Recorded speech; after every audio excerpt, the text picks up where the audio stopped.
California Association of Black Lawyers, better known as CABL, has an illustrious history of courage, activism, and participation in the political process.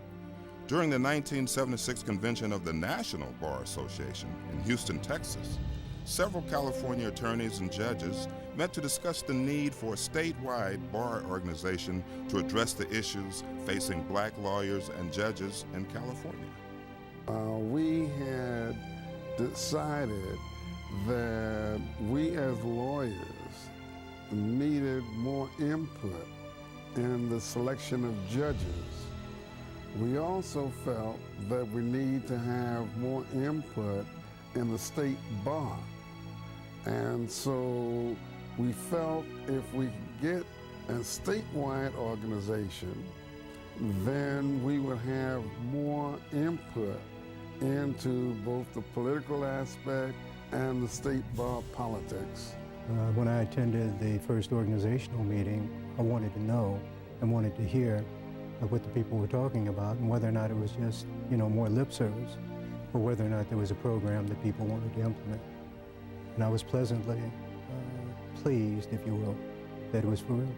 Shortly after the NBA convention, the California lawyers met in Oakland and Los Angeles to further discuss the formation of a statewide organization for black lawyers. And we spent hours and hours planning, how do we structure this organization? What do we call it? What will be the first set of bylaws? How do we plan that all-important first annual meeting, which happened in April of 1977?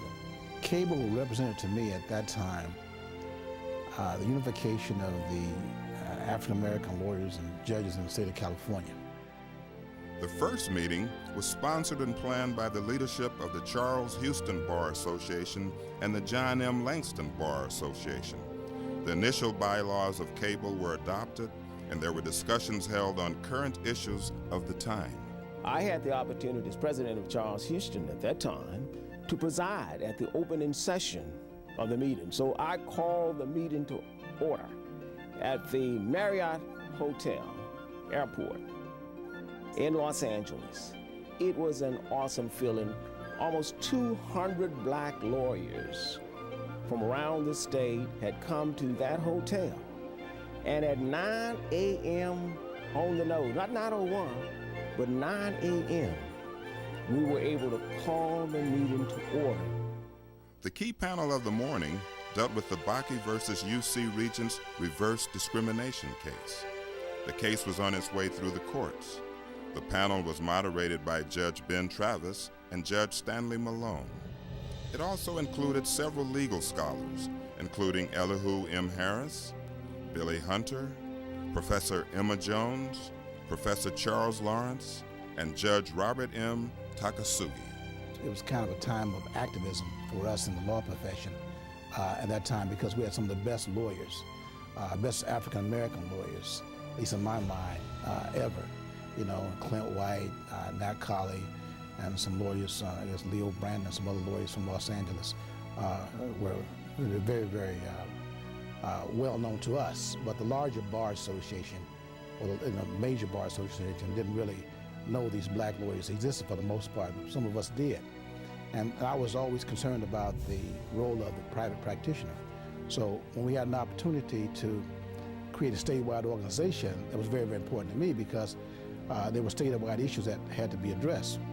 My understanding is because, of course, I was not there at the time in 1977 when it was founded, but my understanding from speaking with all of the founders, with George Holland and Bob Harris and Judge Horace Wheatley as well, that Judge Benjamin Travis really was the impetus behind it. When I think of Ben Travis, I think of the early days of our discussions about forming an organization. I think of how fortunate I was to meet people of his caliber, and Bob Harris, who was so enthusiastic with establishing an organization such as CABL. The luncheon address was delivered by Justice Wiley W. Manuel, who a month earlier had become the first black Supreme Court justice in California history. The afternoon session opened with Robert Roberson, president of the John M. Langston Bar Association. It was a marvelous meeting. It was well attended. And it was during the time that Jerry Brown was the governor of the state of California. And both associations were very, very influential in obtaining judicial appointments for black or African American lawyers. To ensure the viability of the organization, elections were held to guide the association into its first year of operations.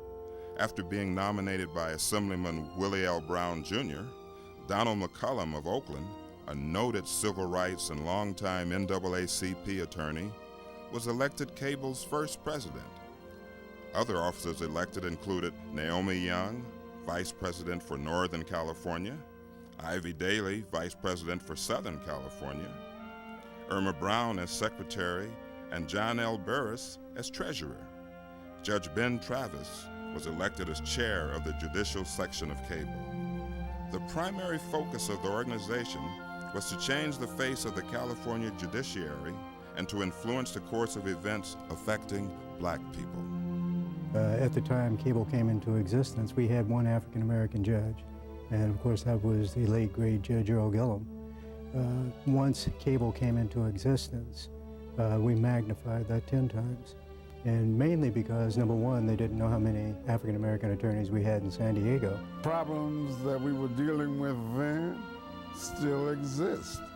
We don't have the diversity that we feel we're entitled to or should exist in the state of California.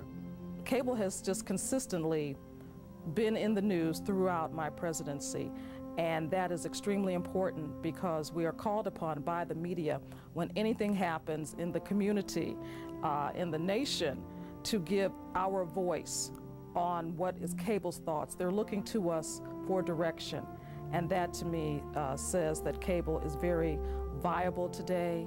The greatest challenge of CABL today is to continue its relevancy in the minds of the young lawyers who have never really experienced what Judge Travis experienced, what George Holland experienced, what I experienced in growing up and as lawyers. The objectives and purposes of CABL include the stimulation of black lawyers in organized bar activities, to seek out and eradicate the roots and causes of racism, and to preserve the high standards of integrity, honor, and courtesy in the legal profession. Other objectives include to vigorously defend black people from those who would consciously or otherwise deny them basic human and legal rights. I think that realistically we still deal with racism, and for us to say that that doesn't exist is foolhardy. From its inception, the organization has challenged inequities in the legal system and has grown in both membership and influence. I think CABL is important now because it's necessary to make sure that young lawyers are aware that some of these civil rights that we were able to obtain